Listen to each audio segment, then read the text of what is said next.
2, 1. You ready? Yes. Okay. Hi, everybody. We're going to give everybody just a few minutes or a few seconds to hop on. We have a very special episode today, and we've got lots of questions that we are going to answer for you guys.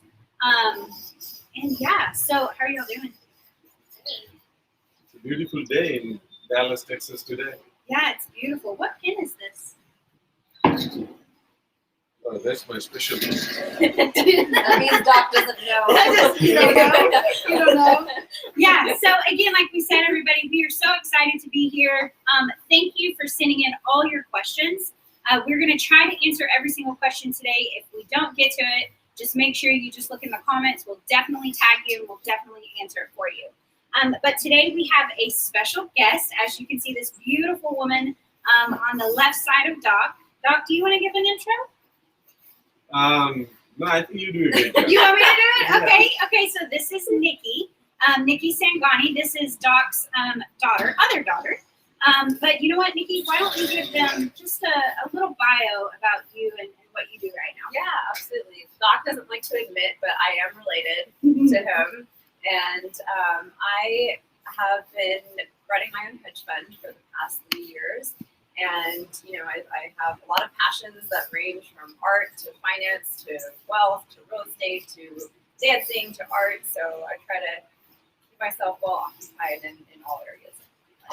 Yeah, so would you No, say... I like to relate most of the time, not all the time. Oh, okay. Would you say that... Oh, wait, also, if Millie is watching, Millie told us that she said she'd pay you $100 for something. What was that? She didn't tell me this. She didn't tell you? Millie?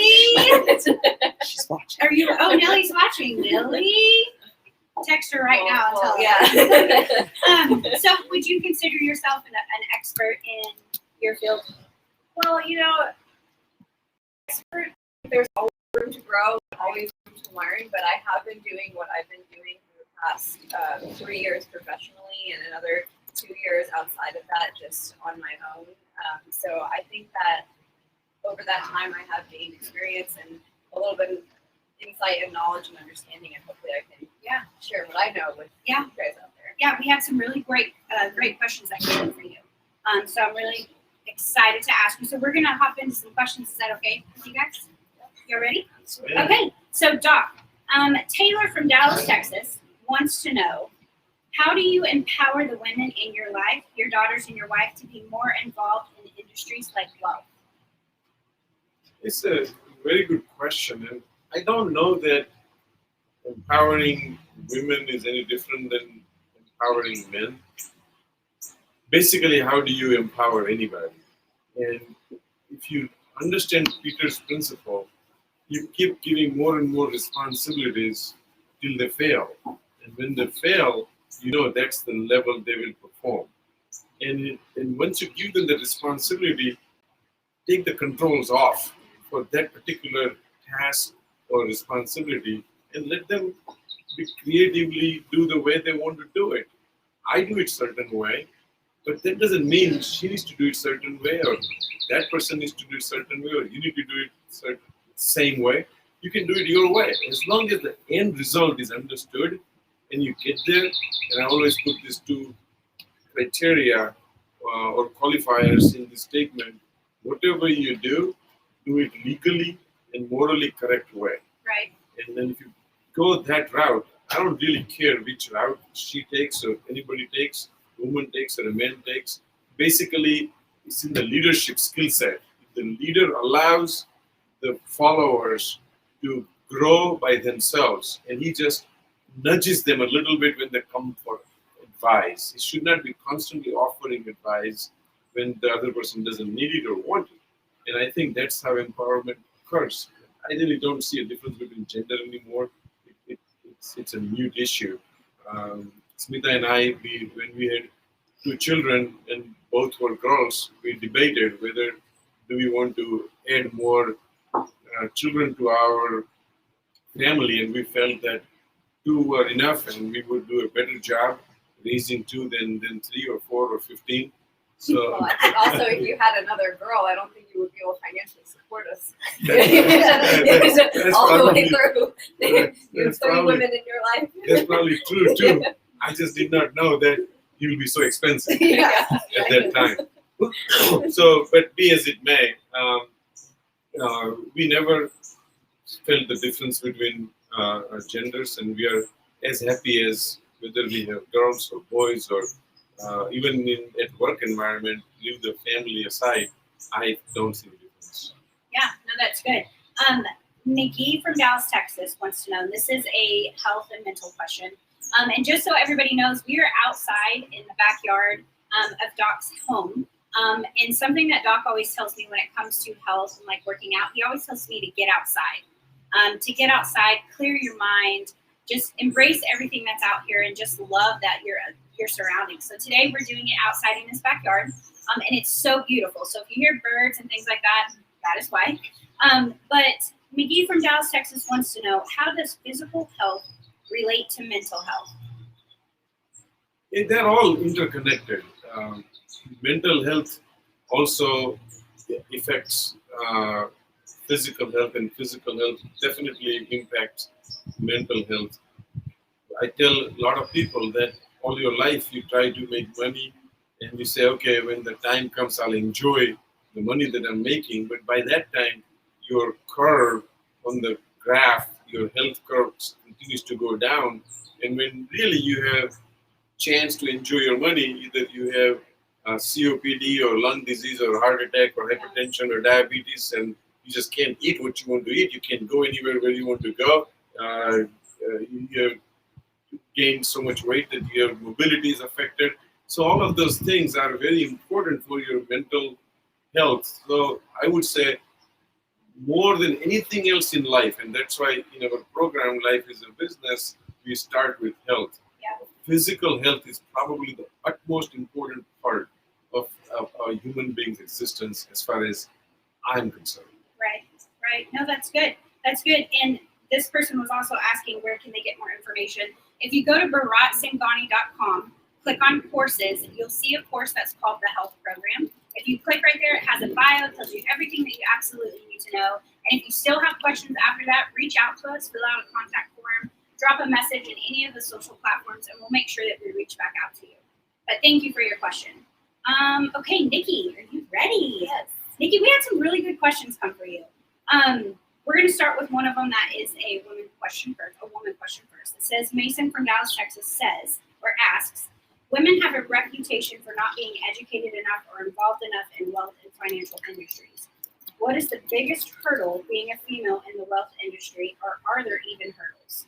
So this is a great question, Mason. I think that, personally, just speaking from experience, I can often be judged on my appearance, just if I'm young or as a woman. But, I think at the end of the day, the thing that's going to matter the most is knowledge on the subject matter. Can you, whatever you're explaining, if you're in the wealth field, if you're selling an investment, if you're in the finance field and you're presenting a presentation to your bosses, if you're running a hedge fund and you're talking about your line of work, as long as you can speak with the utmost knowledge and utmost detail as well as simplicity into what you're saying, and then as well as being able to just show that you have performance, that's going to speak.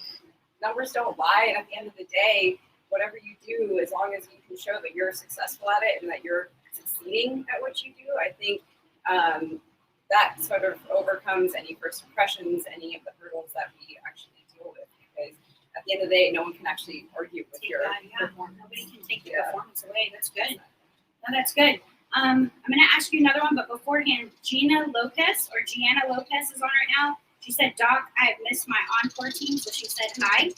And then at Darcy on IG says, great point, could not agree more. So guys, thank you so much for just joining us and talking to us through it. Let's see. Kathleen from Florida wants to know, what should you do if you're looking to invest in stocks/real estate but don't know where to start?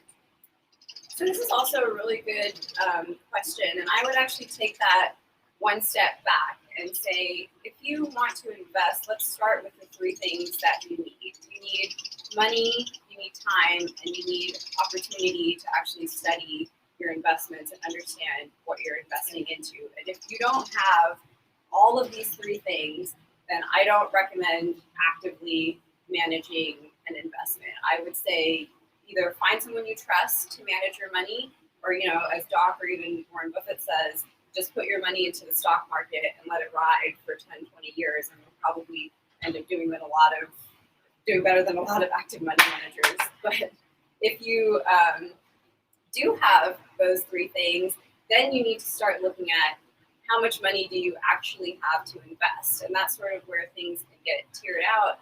If you have, I would say, less than 10K to invest, then look at the Forex markets, because there are Forex traders, brokerage services out there where you can open an account for $100 and you can do very small trades and you can get your feet wet with technical trading and understanding Forex markets there. If you're between 10 to 150K, public markets are probably a good place for you to invest in derivatives and securities and invest through there. And anywhere over 150K, you can either pick one product or diversify amongst a number of products, including real estate or Forex or public markets.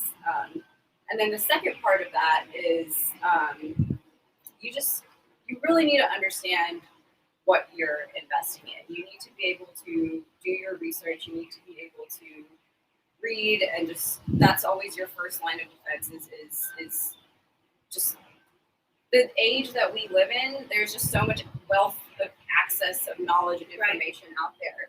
So that's your first thing to go to. And second is if you're going to take a class, or you want to take a trading class or take a real estate class or something, to enhance your knowledge, I would say just make sure that the class you take, the person that's teaching it or the program that's teaching it has actual performance, a history of 10 years or more track record that they can provide on demand, and has a way for you to connect with the instructor or the program well after the course is done, so you can ask questions, and because that's the only way you'll learn is when you put your money in the market or real estate or wherever, and you're watching it go up and down, you're going to have questions and you need someone to guide you. Yeah.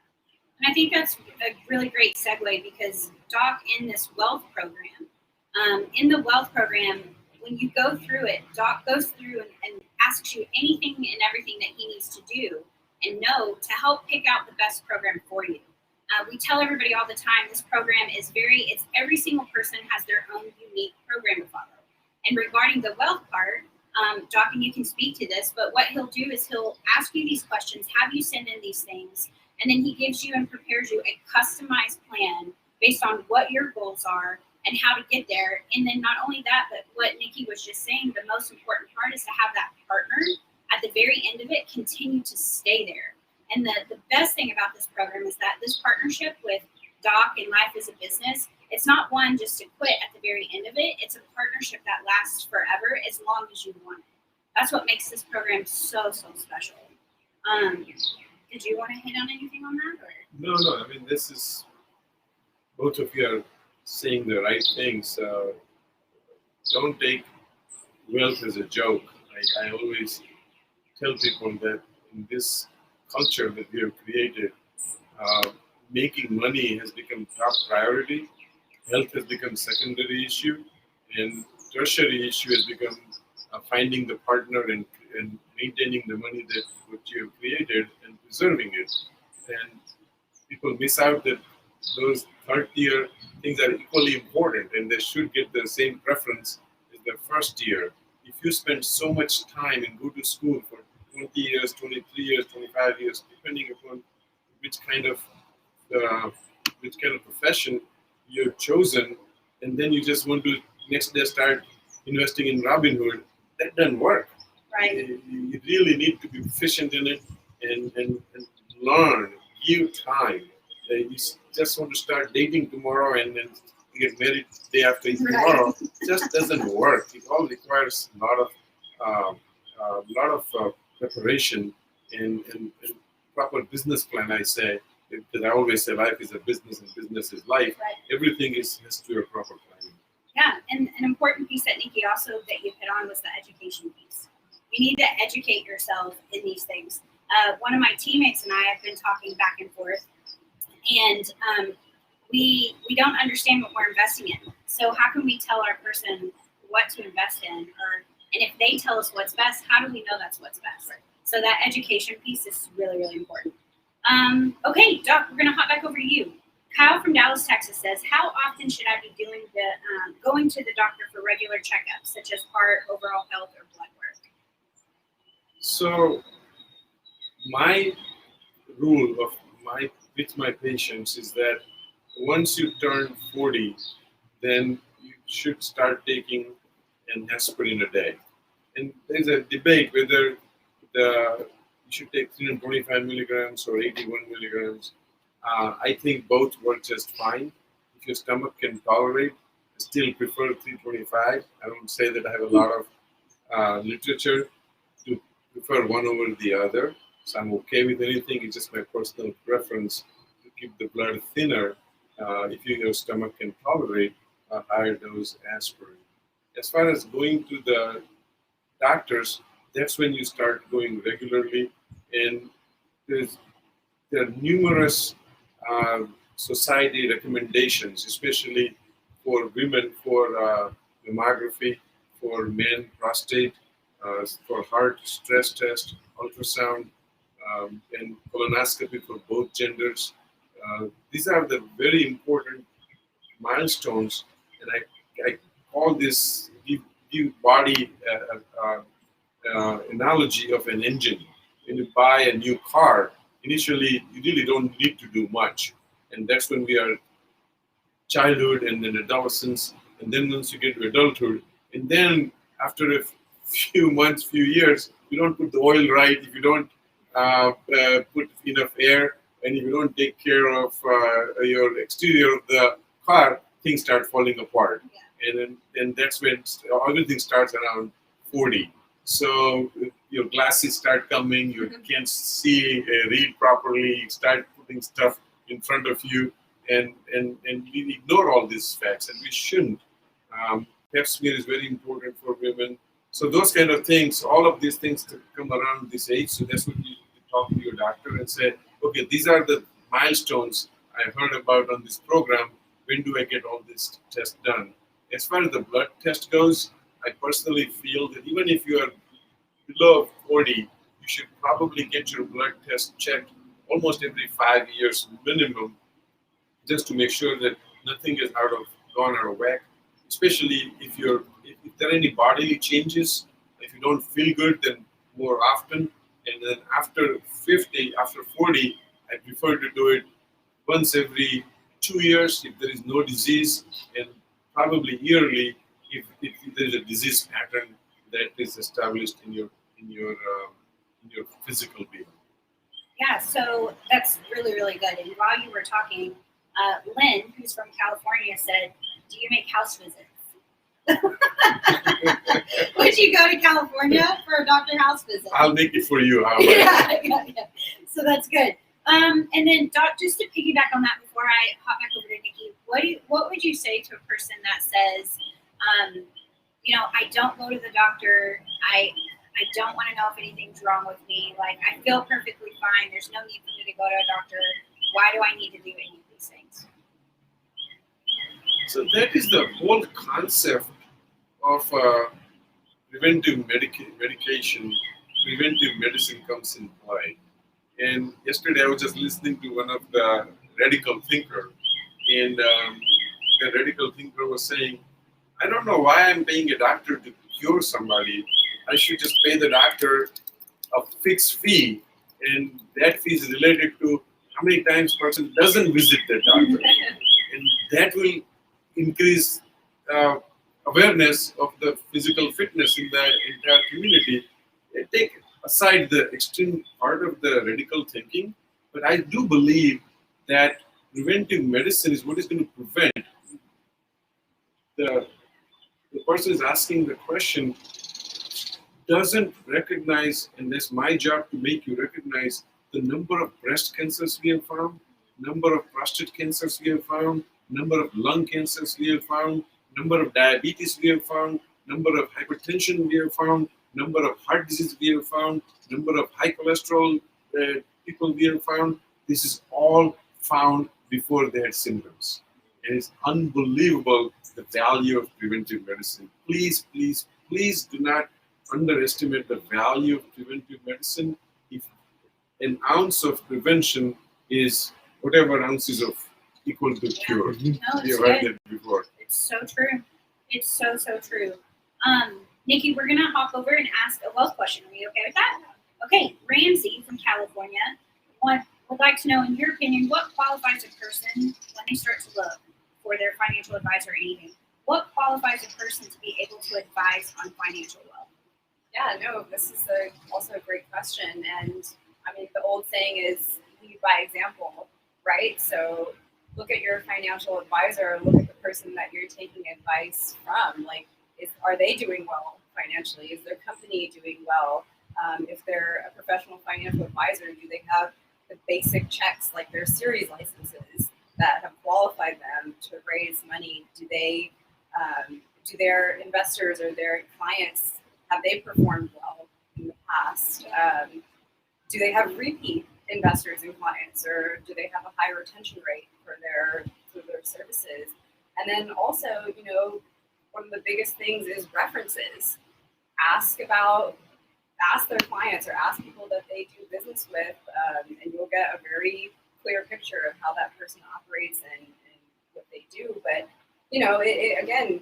it comes down to performance. I mean, look at the most recent example I can think of is Bill Huang from this Archego investment. I mean, he has had a lot of success. He grew a $200 million fund into a $20 billion fund, but he also ran 2 multi-billion-dollar funds into the ground, and he has had settlements with insider trading. So, ask yourself, is this someone that's qualified to advise me on my financial wealth? Yeah, and I think I think they get nervous. I think it's like, yes, you're taking care of our money, but we get nervous sometimes asking all of those things. Yeah, and I think for some reason, there's this intimidation that financial wealth people have that, they're experts and they know what they're doing, but it's your money. So you're entitled to ask whatever questions you want. You're entitled to say, give me references. You're entitled to say, let me do my due diligence. Because, I mean, at the end of the day, no matter what financial advisor you go with, they will not give you a personal guarantee that your money is safe. So that's your responsibility. Yeah. That's also suspect if they do that. So it definitely falls on you to take ownership of that, and don't be scared to challenge or ask questions. Yeah. But at the same time, you are going to them for a reason. So to trust that. To listen to their advice is fine balance. Yeah, and I think that still keeps coming back to that education piece. Mm-hmm. And life as a business is a major educating piece. It's not your average mentorship program. Everybody that has sent in 9 out of the 13 people that sent in questions, they've all filled out your pre-qualification form. So people have tons of really great questions. So thank you for sending them in. I'm going to ask you one more real quick, Nikki. Let's see. Who do I want to pick? Don't get mad at me for not picking your question. Okay, so Matt from Dallas, Texas. I am brand new when it comes to investing. I really want to be successful. How do you know if your investments are successful, and what would you consider a successful investment? This is great. So, we've been talking a lot about education and your goals for investing. So, success can't be determined until it's been defined. So you really need to have your goals set for your investment that you go into, whether it's a stock, whether it's real estate, whatever it is. You need to know what your targets are for your investment, because a 15% return for someone could be a great investment and it could be a failure for someone else. It really just depends on what your barometer is, and your success is hitting your predetermined goals. So if you're not doing that, then you need to either adjust your goals or you need to adjust your investments, and that's how I would judge whether your investment. No, that's really good, and it's very plain and simple. Yeah. That's really good. Really good. Okay, Doc. Michael from Georgia wants to know, what do you think of Bitcoin? Bitcoin, sorry. I mean, it's a great question. Listen, different people, different strokes. I am from the old school. I don't like to do business with people whom I don't know, and I don't like to do businesses, enter into businesses, or invest in the businesses that I don't understand. And Bitcoin has become a $1 trillion enterprise. So who am I to say it's not a good business? I fail to understand. I do believe that the technology that runs the Bitcoin is here to stay, and I would invest anywhere which any business that is built on that technology. But I'm not a risk taker. I am I shouldn't say that. I'm a very measured risk taker. I cannot lose the principle. As I've said many, many times before in many, many of my videos, my dad always told me that, son, I don't care if you made $1 profit or not, but if you lost my principle, I'll be very mad at you. And then I keep that in my mind all the time. If there is a potential to lose 100% of my principle, even large portion of my principle, I stay away from that business. So Bitcoin is not my thing. Doesn't mean it's a bad business, but I do believe that Bitcoin should not be business of many, many people. If I am the person who is staying away from Bitcoin, I guarantee you most people who are in this category should not be playing with it. Listen, there are a lot of legitimate ways to make money in this world. There is no reason to just blindly follow something that you don't understand. You also need to understand Bitcoin has the tendency to have a 50, 60, 70% fluctuation. If you go back and look at the history, 4,000 went to 20,000 and went down to 3,000, and then it went down to 60,000 now. I mean, do I want to? I think if I really want to lose money, I would just go to Las Vegas casino. Actually, I'll go to Mississippi casino because that's where I am. And then make that area rich and lose my money and have a little fun while I'm having it. Yeah, that's the way to do it. I don't want to mess up this name, so I'm going to show you. But this person, thank you for sending this in, was talking and speaking off of what you said and really appreciated it. And then also wanted to know if we agree with that point. Both preservation and taxes are also very important. Yeah, absolutely. Like, you need to speak a little loudly so they can hear. Sorry, yeah, the statement was wealth preservation and taxes are also very important. And, I mean, personally, that's how the rich stay rich, like if the rich preserve their wealth. Wealthy people take steps to preserve their wealth and make smart investments to, minimize taxes or, do whatever they can to keep their wealth working for them. So it's incredibly. Yeah, and then it's a very good point. In fact, Nili is not on the call today, but we have a very narrow opportunity.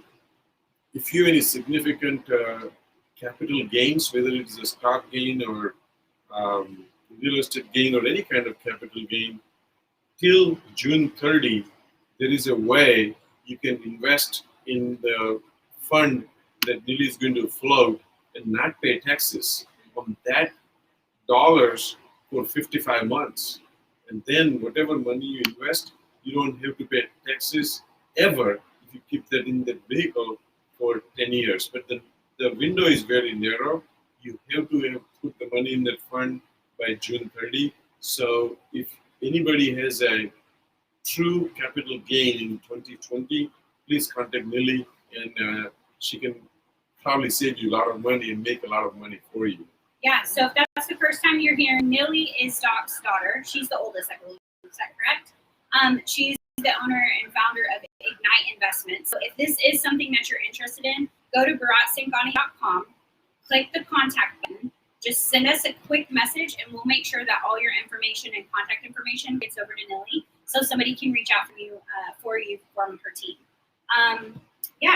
And then Doc, one last question. I didn't get to ask all of these, so I apologize for all the viewers. But really quickly, Andrew from Dallas, Texas says, everyone says time heals all wounds. But is this true for all instances? And is that time ever up? These are all great sayings, but all sayings has qualifiers, right? It's really not time that is healing the wounds. It is you and how you perceive. And the sharpness of it with every day, the sharpness gets blunted. Some of us are cut with a very rough cloth, and it's very difficult for us to accept other people's failure because we believe that our pain is caused by somebody else. And sometimes it's correct. Whatever I'm saying doesn't necessarily mean it's 100% correct, but just need to introspect ourselves and say, I am responsible for where I am. In the moment you take responsibility on yourself, time factor really doesn't matter. So yes, time heals, but it is all because the sharpness of the insult that you have suffered over a period of time either naturally wears off, and if you are really active about it, you can compress the time to heal the wound before even the wound occurs by taking the responsibility of the failure on yourself. Just different way of looking at the same coin. You can look at the same coin head or tail, and you can see the world is terrible or world is great. And it's just half glass full or half glass empty. Very simple. Yeah, no, that's good. So really quickly, just to touch on Life as a Business. Life as a Business is live right now, the mentorship program. Any questions that you have, again, BharatSangani.com, any of the social platforms, we're on all of them right now. If you'll go visit all the platforms, any of the comments, questions, anything that you have that you're not sure of or anything, just reach out to us because we're ready to answer. Everybody that has applied and that has filled the pre-questionnaire or even the pre-qualifications, we're so grateful. We're working on all those right now. And then, yeah, we're so excited about this program. Really quick, before one of the ladies that sent us a question, she asked at the very end, and I think this would be good for both of you. She said, what is one piece of advice that you could give to the next, for you, she said woman, but in general, what is one piece of advice that to give this next person that is wanting to do what you do, or investments or anything? What's one piece of advice that you could give them to be successful? And then Doc, what's one piece of advice about the mentorship program or anything in general that you could give to the person looking at your mentorship program? So I'll go first and then you want to go There you first? Okay, so in my case, it's very simple. Are you doing it because do you want to do it? Are you determined to do it? Let me tell you, it's 99 out of 100 times, any success begins right here. That determination here is very important. And the rest 1% is environment. I will be responsible for environment. I will provide you that 1% that most people cannot get that environment. But I cannot provide you the 99% that you need to bring to the table. And that's your determination. If you are determined, and if you want to be an Olympic champion, are you willing to make the sacrifices an Olympic champion makes? I still remember Tiger Woods. Of course, he had lots of other problems, but let's concentrate on the positive side of him.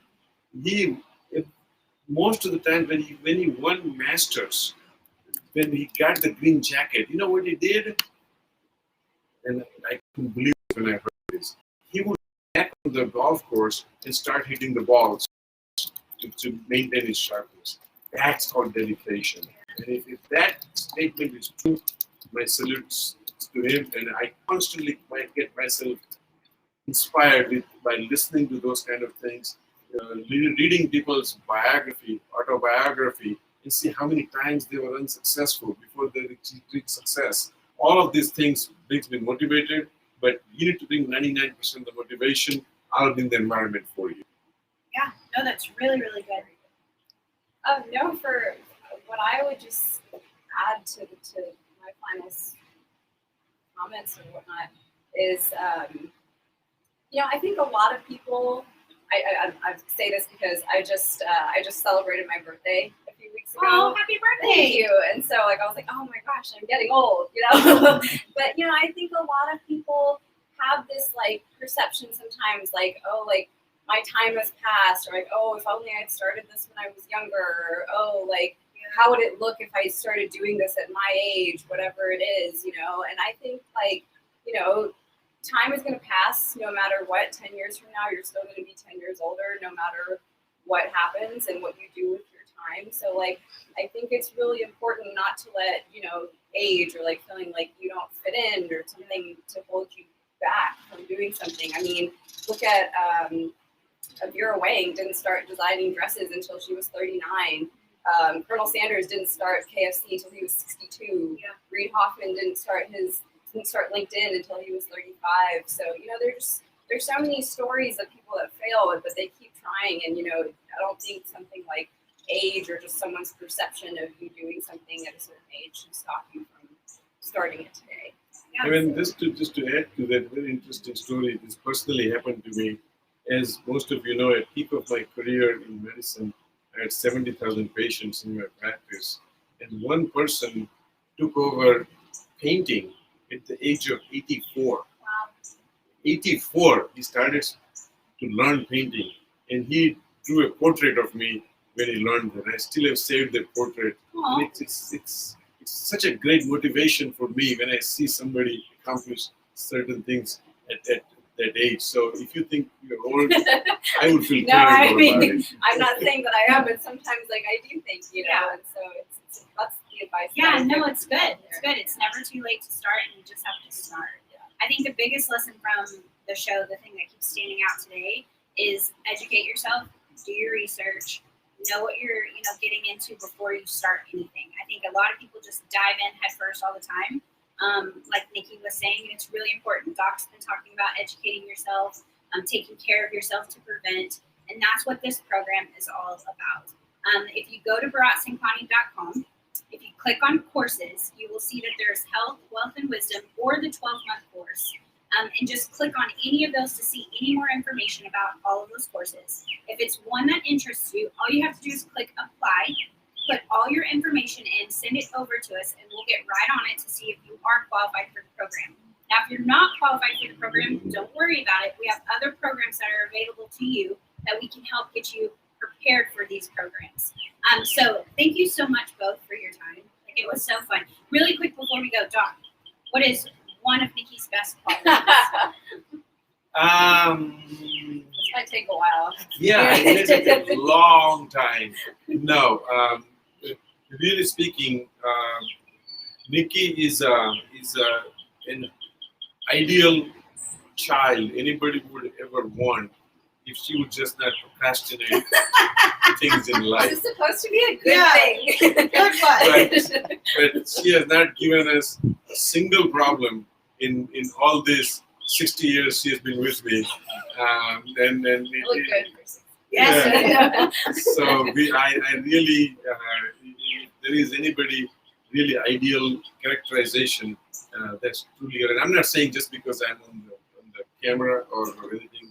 In fact, I'm the one who is the last person to give any accolades or praise people close to me, because I really demand much higher standards. And Micah knows that. I do know that. Yeah, because she never does the things right, and whatever she has done is just Mediocre. It's mediocre from my perspective. I mean, great from the rest of the world's perspective.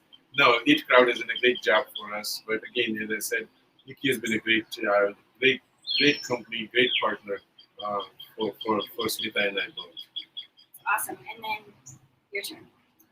I mean, no, where would I be without my dad's guidance? You know, like, everything that he's imparting to you is no different from what my sister and I have grown up. So, I mean, I owe everything from my career to who I am today to my parents.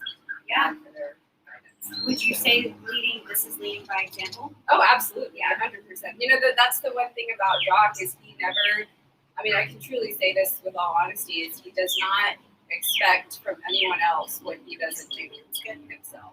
So it's very much this. Yeah, that's awesome. Well, thank you guys again. I appreciate you. Tell everybody bye, and guys, we'll see you next time. Bye.